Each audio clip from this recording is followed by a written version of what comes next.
All right, just moments ago, Israeli Prime Minister Benjamin Netanyahu said he is hopeful all Israeli hostages will be released within days in a 5-minute televised address. He said all of this to his nation. Earlier, we learned Israel has formed a delegation to lead ceasefire talks under President Trump's 20-point peace plan as key negotiators from the U.S. are heading to the region. CNN's Jeremy Diamond and Julia Benbrook are following all these fast-moving developments. Let's get started with Jeremy in Israel. What are you learning? Well, Fred, we heard the Israeli Prime Minister tonight sounding quite optimistic about the prospects for a deal that would secure the release of all of the hostages and ultimately lead to an end of the war in Gaza. The Israeli Prime Minister tonight saying that he is hopeful that the hostages could potentially be released during the week-long Sukkot holiday, which begins on Monday evening. He said that his efforts are going to be to try and limit the negotiations to just a few days, saying that he doesn't want to allow Hamas the opportunity to drag out those negotiations. Tonight, we saw in Tel Aviv, as well as here in Kiryat Gat, many Israelis who were coming out to ensure that the pressure continues on the Israeli government. In Tel Aviv tonight, we saw tens of thousands of Israelis who flocked to Hostage Square to raise their voices and to ensure that this government follows through with making this deal a reality. We should be very clear, though, that there are a lot of details, and more than just details, but really major sticking points that still need to be resolved between these two sides. Those negotiations are set to take place in Egypt beginning on Monday, where we know that a Hamas delegation is on its way there.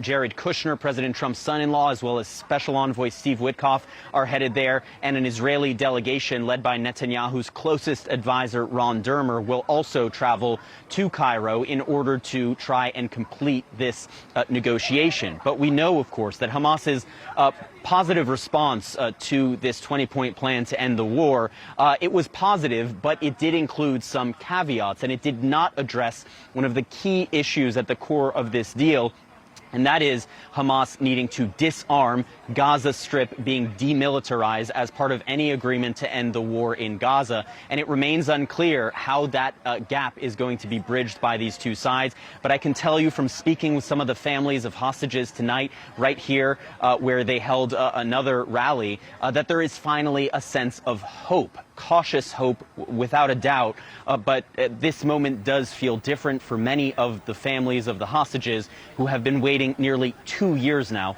for their loved ones to be released. All right, thank you, Jeremy Diamond. All right, Julia in Washington, what are you hearing from the White House? Well, in a social media post just a couple of hours ago, President Donald Trump said that Israel had temporarily stopped the bombing in order to give the hostage release and the peace plan a chance.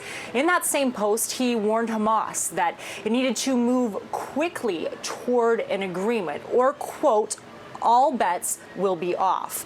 Now, as Jeremy pointed out, there are still a lot of questions as to how or when a lasting peace deal could come together. But we have seen some momentum. President Donald Trump has been clear that this is a goal of his to help bring this conflict to an end. And on Monday, he hosted Israeli Prime Minister Benjamin Netanyahu here at the White House. The two leaders sat down for a bilateral meeting. And then during a joint press conference, Netanyahu expressed support for Trump's 20-point plan. That plan calls for the release of all hostages held by Hamas within 72 hours of an agreement, and it lays out a roadmap for Gaza if the war comes to an end. After being given an ultimatum and a deadline, Hamas said that it would immediately enter negotiations to release those hostages, but stopped short of fully endorsing all 20 points that the Trump administration has laid out. In remarks from the Oval Office following that announcement from Hamas, Trump called this a big day, but he did caution that this is not a done deal, a done peace agreement yet. Take a listen.